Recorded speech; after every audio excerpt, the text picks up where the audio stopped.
اور مرحوم دانش عباس نقوی جن کا حال ہی میں انتقال ہوا، خدا متعال کی بارگاہ میں دعا گو ہیں کہ خدا دونوں مرحومین کے درجات کو بلند بالا فرمائے، الہی آمین، الہی آمین۔ اور ساتھ ساتھ اس بات کے اوپر بھی کہ پسماندگان کو صبر کی توفیق عطا فرمائے، الہی آمین، الہی۔ یقیناً بہت سخت ایام ہیں اس خانوادے کے لیے کہ ابھی جہلم کی مجلس برپا نہ ہوئی تھی کہ جوان سال جوان کا بیٹے کا اس دنیا سے گزر جانا، گو کہ وہ اس کمیونٹی میں نہیں رہتے تھے، لیکن جب ان کی والدہ کا انتقال ہوا تھا تو وہ یہاں موجود تھے اور آئے تھے، اور خاص طور پہ ظاہر سی بات اپنی والدہ کی جنازے میں شرکت کی، سونے کی مجلس میں شرکت کی، چند دنوں کے لیے ہمارے ساتھ گھل مل گئے،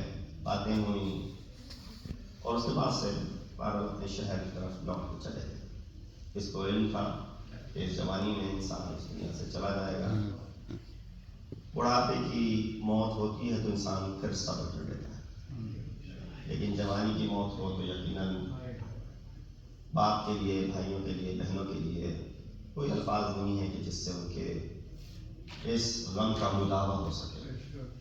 ہم کوئی ایسی بات نہیں کہہ سکتے کہ جس سے جو ہے وہ اس غم کو بھلا بیٹھے یا تھوڑی دیر کے لیے ان کو سکون حاصل ہو جائے، سوائے اس کے کہ ذکر مصیبت محمد و آل محمد ان کے سامنے کیا جائے کہ جس کے توفیل، جس کے عوض تھوڑی دیر کے لیے وہ اپنے غموں کو بھول جائیں یا اپنے غم کو ان کے غموں میں ضم کر دیں، جس کی وجہ سے شاید تھوڑی دیر کے لیے تسکین حاصل ہو۔ لیکن اس بات سے ہم سب واقف ہیں کہ یہ دنیا جائے قرار نہیں ہے، یہ دنیا وہ دنیا ہے کہ جس میں انسان کچھ دنوں کا مہمان ہے، اور یہاں سے ہر شخص کو یقیناً پوچھ کر کے جانا ہے، اور موت اور زندگی کا یہ کھیل ہمارے سامنے ہر روز رونما ہوتا ہے۔ دو ایسی حقیقتیں ہیں کہ جن کو خدا اپنی تخلیق میں شمار کرتا ہے۔ سورہ ملک کی وہ آیت آپ لوگوں نے بارہا سنی ہے، اس کی تلاوت سنی ہے، اس کی تشریح تفسیر آپ مجالس میں سنتے رہے ہیں کہ الذی خلق الموت والحیات، کہ وہ ذات جس نے موت اور حیات کو خلق کیا ہے، یعنی خدا کی مخلوق میں جس طرح ہم اور آپ ہیں اسی طرح خدا کی مخلوق میں یہ موت اور حیات بھی ہے، لیکن الذی خلق الموت والحیات لیبلوکم ایکم احسن عملا، یہ جملہ اس کے ساتھ پیوست کر کے اللہ نے موت اور حیات کے فلسفے کو ہمارے لیے آسان کر دیا کہ تم اس جھمیلے میں نہ پڑو کہ تمہیں زندگی اولاً کیوں دی، اس معمہ میں نہ پڑو کہ تمہیں موت کیوں کر آئے گی، ہاں بس یہ جان لو کہ موت اور حیات سے ہر شخص کو گزرنا ہے، لیکن اس آیت کے آخر میں یہ کہہ دیا ایکم احسن عملا، وہی شخص اس میں سرخرو ہو سکتا ہے کہ جس کا عمل احسن ہو، جس کا عمل اکمل ہو، یہ نہیں کہ جس کا عمل ازید ہو، زیادہ ہو، بلکہ تھوڑا سا معمولی سا عمل بھی اس کی بارگاہ میں قبول شرف پیدا کر دیتا ہے۔ سبحان اللہ۔ انسان احسن کی طرف جائے، اکثر کی طرف نہ جائے، سبحان اللہ۔ اور نہیں معلوم اللہ کو کون سی آپ کی ادا پسند آ جائے، کس عمل کو آپ کے اللہ جو ہے وہ قبول کر لے۔ زندگی بھر ہزاروں سجدے کیے ہوں گے، شاید کوئی بھی سجدہ قبول نہ ہوا ہو۔ شیطان کی 6000 سالہ عبادت آپ کے سامنے نمونہ عمل ہے کہ اس نے اتنے سجدے کیے کہ اس کو فرشتوں کے درمیان جگہ عطا کر دی گئی، لیکن اس کے باوجود اس کا ایک سجدہ بھی اس کے کام نہ آیا۔ لیکن کچھ ایسی ذوات مقدسہ ہیں کہ جن کا ایک سجدہ بھی تمام جن و انس کے اعمال کے اوپر بھاری ہے، سبحان اللہ، سبحان اللہ۔ یا ان کی ایک ضربت بھی تمام جن و انس کے عبادت کے اوپر بھاری ہے۔ سبحان اللہ۔ اگر یہ کہا جاتا ہے کہ ایک سجدہ علی کا وہ جن و انس کی عبادت کے اوپر بھاری ہے، تو یہ شاید اس کے معنی زیادہ آسانی سے سمجھ میں آتے ہیں. کیوں؟ عبادت اور سجدے کا تعلق ہے. ہم عبادت کا ایک جز سجدے کو مانتے ہیں. سجدۃ علی، میں تحریر کر رہا ہوں حدیث میں، سجدۃ علی افضل من عبادت ثقلین. اگر یہ کہتے رسول کہ علی کا سجدہ عبادت ثقلین سے بھاری ہے تو یہ معنی رکھتی بات. کیوں؟ اس لیے کہ سجدہ جزو عبادت ہے، دونوں ایک ہی صنف سے ہیں. جب ایک ہی صنف سے ہیں تو اس روایت کو سمجھنے میں آسانی ہوتی ہے. رسول نے یہ نہیں کہا کہ سجدۃ علی، کہا ضربۃ علی، کہ علی کی ایک ضربت افضل من عبادت الثقلین، کہ ثقلین یعنی جن و انس کی عبادت سے افضل ہے. کہاں ضربت اور کہاں عبادت، یہ دو متضاد چیزیں ہیں. میدان عمل میں انسان ضربت لگاتا ہے، محراب میں کھڑو کے انسان عبادت کرتا ہے. تو ان دونوں کے اندر تو تناسخ نہیں پایا جاتا، صنفیت نہیں پائی جاتی. تو پھر کیوں کر اللہ کہہ رہا ہے کہ رسول کہہ رہے ہیں کہ ضربت علی؟ پتا چلا اگر کوئی چیز، کوئی عمل خدا کی خاطر محض کیا جائے تو وہ خود بخود عبادت بن جاتا ہے. سبحان اللہ، سبحان اللہ. تو علی کی ضربت بھی آپ کے لیے شاید جنگ اور جدال کے حوالے سے ہوگی، لیکن علی کا ایک ایک عمل خدا کی بارگاہ میں عبادت کی طرح سے. سبحان اللہ. بے شک، بے شک. ضربت علی یوم الخندق افضل من عبادت الثقلین، کہ علی کی ایک ضربت، تم کتنی ضربتوں کو دیکھو گے، ایک ضربت خندق کے دن اتنی بھاری تھی کہ ساری زندگی اگر ثقلین یعنی جن و انس عبادت کرتے رہیں تو وہ اسے ایک ضربت کے برابر نہیں پہنچ سکتے. اللہ صلی اللہ محمد یا علی، یا علی. لہٰذا انسان اس دنیا میں آیا ہے تو یقیناً اس کو اس دنیا کا مزہ چکھ کے موت کا مزہ چکھنا ہے. یہ آیت آپ اکثر سنتے رہتے ہیں کہ ہر شخص کو موت آنی ہے، اور کل نفس ذائقۃ الموت ثم الینا ترجعون، اور پھر ان کو ہماری طرف پلٹایا جائے گا. وقت میں گنجائش اتنی نہیں ہے کہ میں ان تمام آیات کی تفسیر آپ کے سامنے بیان کروں. دو باتیں صرف آپ کے سامنے پیش کرنی ہیں آج کی مجلس عزا کے حوالے سے، اور یہ دعا کریں گے کہ خدا اس مجلس کا ثواب فاتحہ پڑھی گئی ان کو پہنچائے، اور اس کا ثواب ان تک موصول ہو. یہ ہمارا ایک عقیدہ ہے کہ آپ کوئی شخص اس دنیا میں آتا ہے تو وہ مقام عمل میں عمل کر سکتا ہے، پھر اس دنیا سے اس کا تعلق منقطع ہو جاتا ہے تو وہ مقام عمل سے گزر گیا، اور اس کے اندر یہ سکت نہیں ہے کہ وہ کوئی عمل انجام دے سکے. لیکن اس کا مطلب یہ نہیں ہے کہ کوئی اور اس کے لیے عمل انجام نہیں دے سکتا. یہ در بارگاہ عزوی میں کھلا ہوا ہے، انسان چاہے تو یہ عمل کر سکتا ہے اور اس کا ثواب اس کے مرحومین کو پہنچتا رہتا ہے. تو یہی فلسفہ ہے ایصال ثواب کا، کہ آپ ایصال کر رہے ہیں، بھیج رہے ہیں، پہنچا رہے ہیں اس ثواب کو جو اس مجلس سے برگزار ہو رہا ہے اور اس سے مل رہا ہے. تو یقیناً ہماری دعا ہے کہ خدا اس کا ایک ایک لمحے کا ثواب ان کو پہنچائے گا، اور یقیناً ہر شخص کو اس طرح کے ثوابوں کی ضرورت ہے. کوئی اپنے آپ کو مبررہ نہ سمجھے کہ مجھے کیا ضرورت ہے ثواب. ہم اور آپ کے اعمال اگر اس قابل ہوتے تو اللہ نے یہ ساری آسائشیں نہیں رکھی ہوتی ہمارے، کیونکہ معصومین ہی کا عمل ہے کہ جو اس قابل ہے کہ جو قبول ہو سکے. ہم اور آپ کے اعمال میں تو کھوٹ پایا جاتا ہے، ہم اور آپ کے اعمال میں تو سراسر ڈیفیکٹ پایا جاتا ہے. کوئی شخص ہے ایسا کہ جو یہ کہہ سکے 2 رکعت نماز میں نے ایسی پڑھی ہے اپنی زندگی میں کہ جس میں ذرہ برابر بھی کھوٹ نہ ہوگا؟ شاید ہو سکتا ہے بہت سے مومنین اس بات کو کہہ سکیں، لیکن کوئی ایسی نماز میں نے پڑھی ہو، کوئی ایسی عبادت میں نے انجام دی ہو جو سراسر محض خدا کی خاطر تھی. ہو سکتا ہے کی ہو، لیکن کہیں نہ کہیں بیچ میں اس میں کوئی نہ کوئی کھوٹ آ جاتا ہے، اور انسان کا تصور، انسان کا مزاج، انسان کا دماغ ادھر سے ادھر چلا جاتا ہے، اور وہ خالصتاً خدا کے لیے نہیں رہ پاتی. جب یہ عالم ہے ہماری عبادتوں کا تو پھر انسان کیسے فخر سے کہہ سکتا ہے کہ میں جو ہوں صرف اپنے اعمال کے اوپر تکیہ کر سکتا ہوں؟ نہیں، ہم اپنے اعمال پر تکیہ نہیں کر سکتے. لہٰذا اسی لیے اللہ نے ہمارے لیے یہ آسائشیں خلق کی ہیں، ذرا ذرا سی چیزوں کے اوپر اللہ جنت دے دیتا ہے، ذرا ذرا سے اعمال کے اوپر اللہ خوش ہو جاتا ہے، خود ہمارے حوالے کر دیتا ہے، مفاتیح اس کی چابیاں ہمارے حوالے کر دیتا ہے۔ تو یہ تمام چیزیں یقیناً لازمی ہیں تاکہ اپنے اعمال کے ساتھ ساتھ اس کو سپلیمنٹ کر سکیں اور اس سے انسان بہرہ مند ہو سکے۔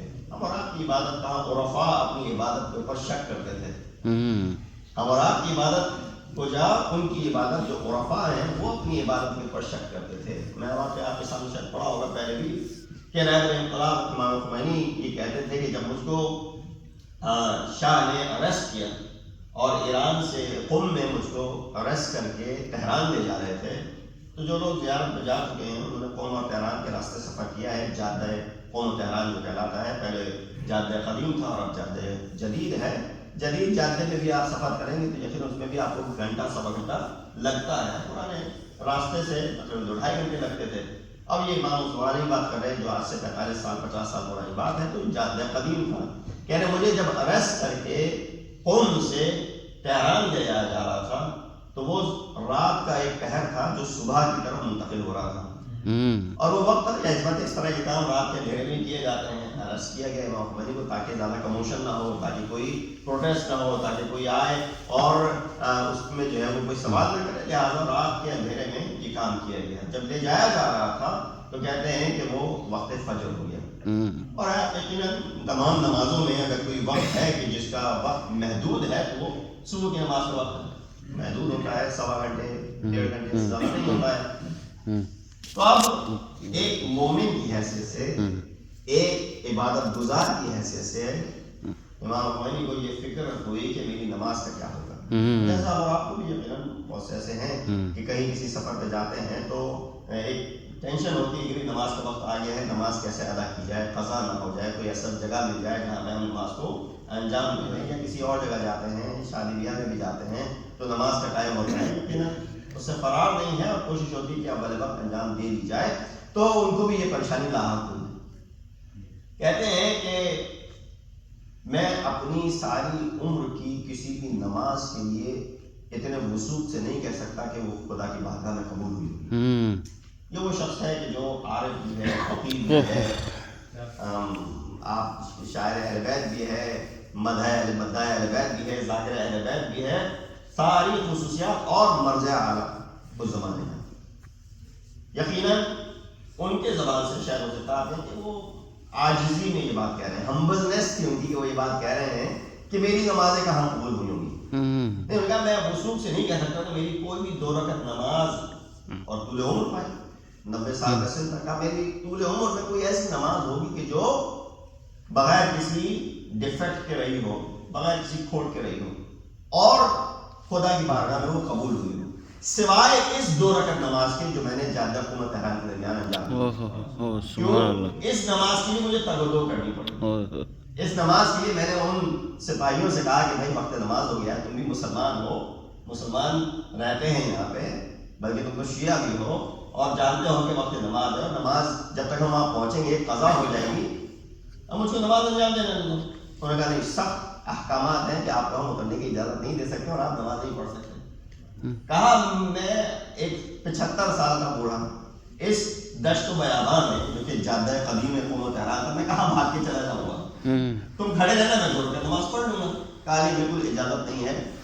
میں نے بہت ان کی التجا کی، جب 10 حوالے دے دیے ان کو تو انہوں نے بڑی مشکل سے چند منٹ کی مجھ کو یہ مہلت عطا کی کہ میں 2 رکعت نماز پڑھ سکوں۔ کہا کہ ساری عمر کی نماز اور عبادت اپنی جگہ اور یہ 2 رکعت نماز یہ میں کہہ سکتا ہوں اللہ کی بارگاہ میں قبول ہوئی ہوگی، اس لیے اس کے لیے مجھے تگ و دو کرنی پڑی، جہاد کرنا پڑا، تب جا کے مجھ کو اس کی اجازت ملی۔ سوال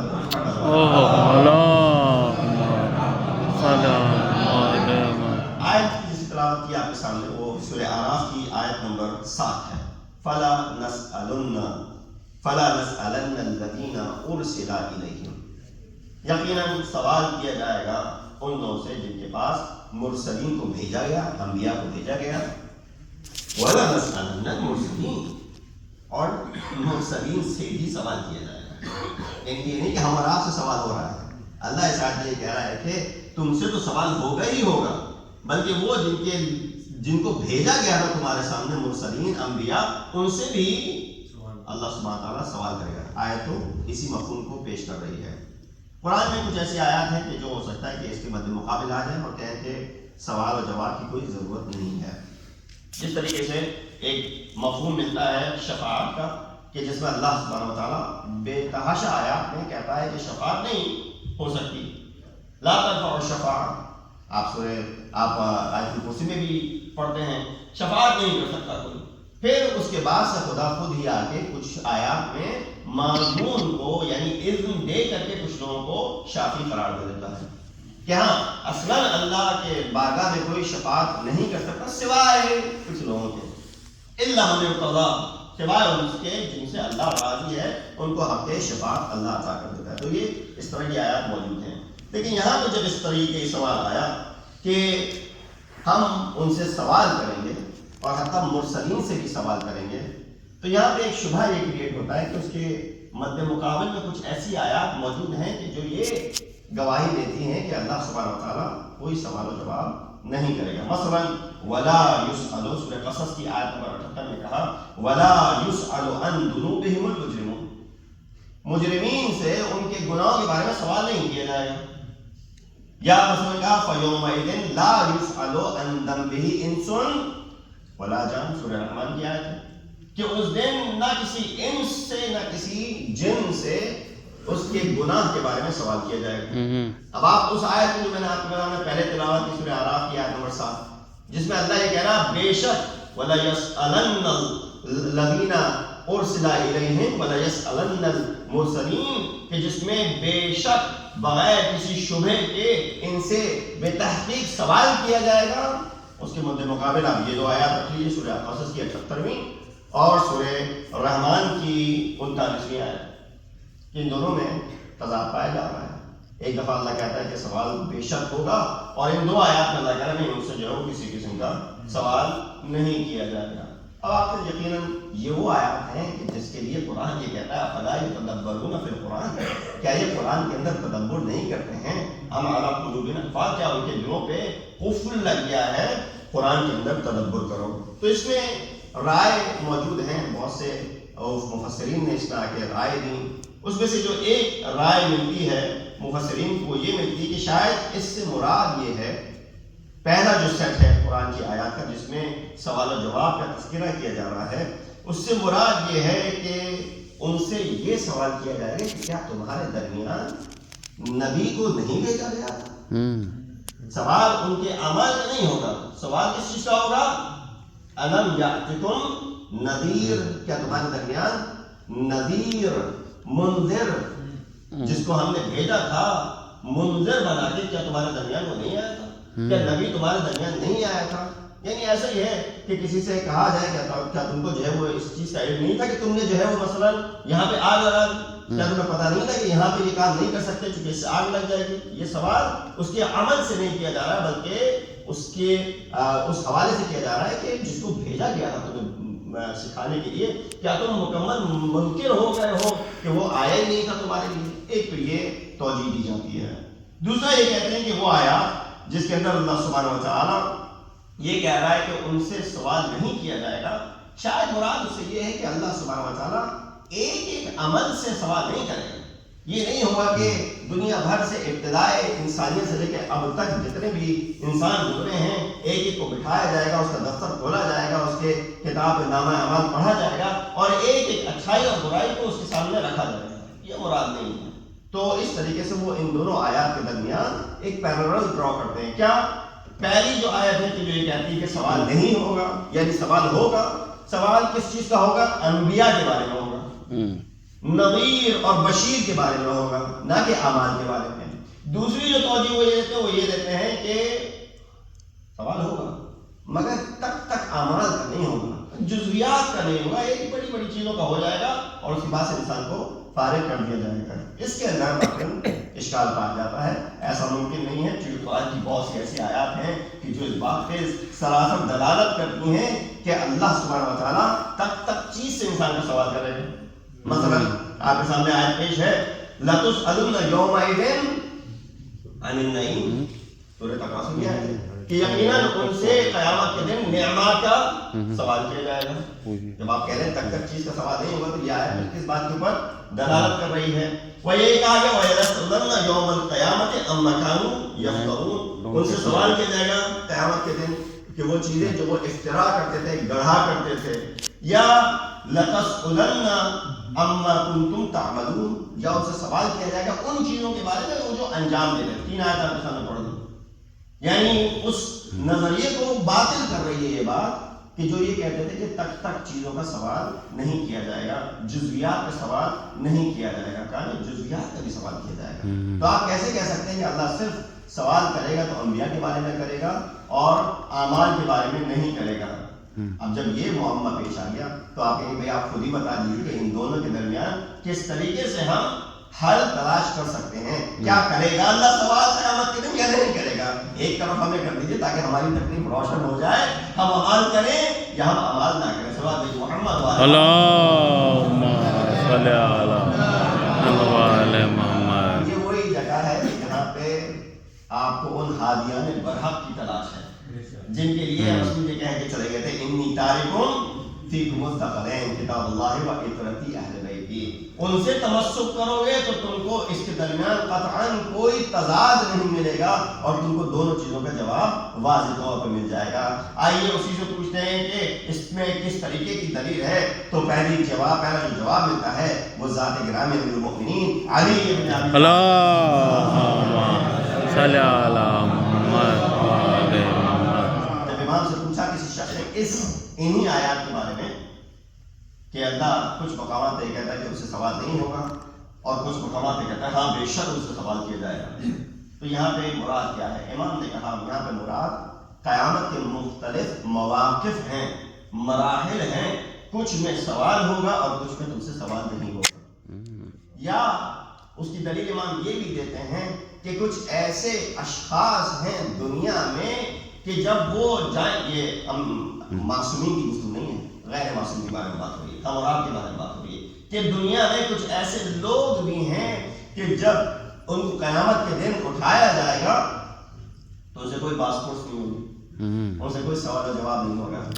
وہ مقدس ہستیاں ہیں، وہ اولیاء اللہ ہیں کہ جن سے سوال کرنے اللہ دوبارہ نہیں کرے گا. کہا وہ کون لوگ ہیں؟ مستقبل الفؤاد کی بڑی خوبصورت روایت ہے کہ جس میں ارشاد چھٹے امام جعفر صادق اللہم صلی علی محمد. ایک گروہ جب قیامت کے دن پہنچے گا تو وہ اپنی قبر سے اٹھائے جائیں گے اور بغیر کسی توقف کے ڈائریکٹ ان کو جنت میں لے جایا جائے گا. حالانکہ جنت تک کئی مراحل ہیں لیکن ان کو جنت تک لے جایا جائے گا ڈائریکٹ. تو ایک وہ مقام آئے گا کہ جہاں پہ یہ فرشتے ان کو روکیں گے اور فرشتے ان سے سوال کریں گے کہ بھائی کیا تم صراط سے گزرے؟ تو کہیں گے نہیں ہم صراط سے نہیں گزرے. کیا تمہارا حساب کتاب ہو گیا؟ تو کہیں گے نہیں ہمارا حساب کتاب نہیں ہوا. کہیں کیا تم جہنم سے گزرے؟ کہا نہیں ہم جہنم سے بھی نہیں گزرے. کہا تم کیسے تم چلے جا رہے ہو؟ تم نے جب ان میں سے کسی بھی مقام پہ تم نے توقف نہیں کیا، یہ سارے مقامات ہیں جس کے لیے امام نے پہلے کیا کہا کہ کچھ مقامات پہ سوال ہوں گے کچھ مقامات پہ سوال نہیں ہوں گے. لیکن یہ کچھ ایسے لوگ ہیں کہ جو تمام مقامات سے بغیر کسی باس پرس کے گزرتے چلے جائیں گے. مثلا ہمارے ملک میں اگر آپ رہتے ہیں تو وہاں پہ اگر آپ کے پاس گرین پلیٹ کی گاڑی ہے تو بغیر پوچھ گچھ کے آپ جو گزرتے چلے جائیں گے. سرکاری گاڑی ہے سلوٹ بھی ہوگا تو یہ وہ لوگ ہوں گے کہ سلوٹ بھی ملے گا ان کو اور وہ مستقل گزرتے چلے جائیں گے. آخر میں آ کے پوچھیں گے یہ فرشتے کہ بھائی حل جزیتم صراط، تم کیا صراط سے گزرے؟ کیا تم میزان سے گزرے؟ کیا تم اس سے گزرے؟ تاکہ مجھ سے کہ نہیں ہم کہیں نہیں رکے، ہم تو ڈائریکٹ یہاں پہ پہنچ گئے، قبر سے اٹھائے گیا ہمیں ڈائریکٹ یہاں پہ لے آیا گیا. جب ڈائریکٹ ہم کو یہاں پہ لے آیا گیا تو پوچھیں گے ایسا تم نے کیا عمل انجام دیا کہ جس کے عوض تم کو یہاں پہ ڈائریکٹ لے کے آ گئے؟ تو فیقولون، تو پھر وہ جواب دیں گے خصلتان، دو ایسی چیزیں تھیں کہ جو ہم نے انجام دی. دو ایسی خصلتیں تھیں کہ جو ہمارے درمیان تھیں، فبلغت اللہ ہذہ الدرجہ، جس کی وجہ سے اللہ نے ہم کو یہ درجہ عطا کیا کہ ہم اس کے فضل اور رحمت سے بغیر کسی اسٹاپ کے یہاں تک پہنچ گئے۔ اب یہ فرشتے سوال کر رہے ہیں وما ہما، وہ کیا چیزیں ہیں بھائی، ہمیں بھی ذرا آگاہ کر دو، کیونکہ ہم تک تو وہ مینڈیٹ نہیں پہنچا، ہم تک تو وہ خبر نہیں پہنچی کہ کچھ ایسی چیزیں بھی ہیں۔ فیقولون، تو پھر وہ جواب دیں گے، کنا اذا خلونا نستحیی ان نعصیہ، اللہ کنا، جب ہم خلوت میں ہوتے تھے، جب ہم تنہائی میں ہوتے تھے تو ہمیں حیا ہوتی تھی کہ اللہ کی معصیت نہ کریں۔ کیوں؟ ملائے عام میں انسان کوئی بھی شریف آدمی گناہ نہیں کرتا، ہم اور آپ یہاں بیٹھے ہوئے ہیں، آخری چیز ہمارے دماغ میں کوئی غلط کام ہے، گناہ ہے، صغیرہ یا کبیرہ۔ کیوں؟ ابھی لوگ دیکھ رہے ہیں بھائی اس کے سامنے، تو لوگوں کے سامنے تو ہم کوئی غلط کام نہیں کریں گے۔ ملائے عام میں انسان کوئی بھی عاقل اور باشعور آدمی غلط کام نہیں کرتا، ہاں عقل نہ ہو، شعور نہ ہو تو شاید وہ کر جائے۔ تو کہا کننا نستحی، ہمیں حیا تھی جب ہم خلوت میں ہوتے تھے، تنہائی میں ہوتے تھے، ان نعصیہ، کہ ہم اللہ کی معصیت کریں۔ یعنی اگر کوئی شخص گناہ سے بچے اس عالم میں جب کوئی نہ دیکھ رہا ہو، جب سب دیکھ رہے تو سب بچ سکتے ہیں، لیکن جب کوئی نگاہ نہ ہو آپ کے اوپر، ابھی تو چونکہ سیکیورٹی کیمرے لگے ہوتے ہیں تو آپ کو ایک اندازہ ہے کہ کوئی شخص نہیں ہے لیکن کیمرہ تو دیکھ رہا ہے پھر، تو یعنی لوگوں کی نگاہیں ہیں آپ کے اوپر۔ پرانے زمانے میں لوگ کہتے تھے کہ دیواروں کے بھی کان ہوتے ہیں، اب پتہ چلا وہ کان کہاں ہے۔ پہلے شاید یہ بات اتنی سمجھ میں نہیں آتی تھی، تو ہر چیز جو ہے وہ سن لی جاتی ہے، یہ کان موجود ہے آپ کے سامنے۔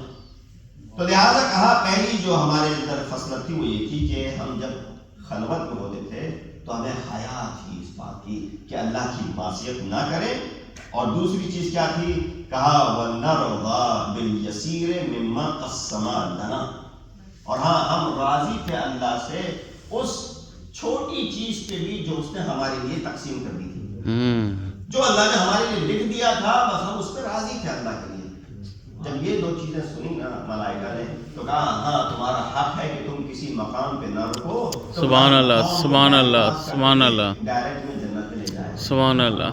تو امام بھی اسی کی طرف اشارہ کر رہے ہیں کہ کچھ ایسے مقامات ہوں گے جہاں تم سے باز پرس ہوگی، کچھ ایسے مقامات ہیں جہاں تم سے باز پرس سوال جواب نہیں ہوں گے، اور کچھ ایسے اشخاص بھی ہوں گے کہ جو بغیر پوچھے ان کو جو ہے وہ ڈائریکٹ جنت میں لے جایا جائے گا۔ صلی اللہ محمد وآل محمد، اللہم صلی محمد وآل محمد۔ یہ تو ایک پہلی دلیل ہوئی جو ان دونوں آیتوں کے درمیان پیرالل لا سکتی ہے۔ ایک آیت وہ یہ کہہ رہی ہے کہ یقیناً سوال ہوگا، دوسری آیت وہ جو کہ کہہ رہی ہے کہ سوال نہیں ہوگا۔ ان دونوں کے درمیان کیا ہوا جواب؟ امیر المومنین یہ کہتے ہیں کہ کچھ ایسے مقامات ہیں کہ جہاں روکا جائے گا سوال ہوگا، کچھ ایسے مقامات ہیں جہاں پہ نہیں روکا جائے گا، وہاں پہ سوال نہیں ہوگا۔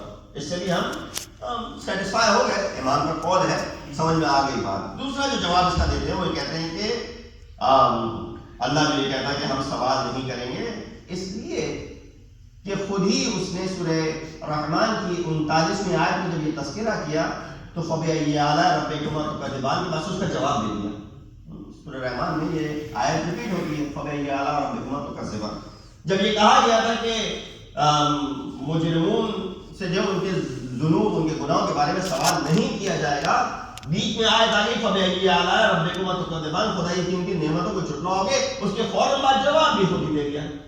اس لیے قرآن کی اگلی آیت بھی پڑھ لو تاکہ تمہیں خود ہی جواب مل جائے۔ کہا یعرف المجرمون بسیماہم، مجرمین اپنے چہروں سے پہچانے جائیں گے۔ وہ جب چہروں سے پہچانے جا رہے ہو تو سوال کرنے کی ضرورت نہیں ہے، تم تو چہرے سے، یعنی یہاں پہ اس دنیا میں رہتے ہوئے تو ہم جج نہیں کر سکتے کسی کو کسی کے چہرے کی بیسس پہ، کسی کی شکل کے اوپر کہ یہ شکل سے جو کرمنل لگ رہا ہے، یہ شکل سے جو شریف لگ رہا ہے، یہ چیز ہم دنیا میں تو نہیں کر سکتے، لیکن ایک حد تک انسان شناس شخص جو ہے لوگوں کے چہروں کو بھی پڑھ سکتا ہے، دیکھ کے بتا سکتا ہے کہ یہ شخص کتنا پانی میں ہے، اس شخص نے کیا کیا، اس شخص نے کیا نہیں کیا ہے۔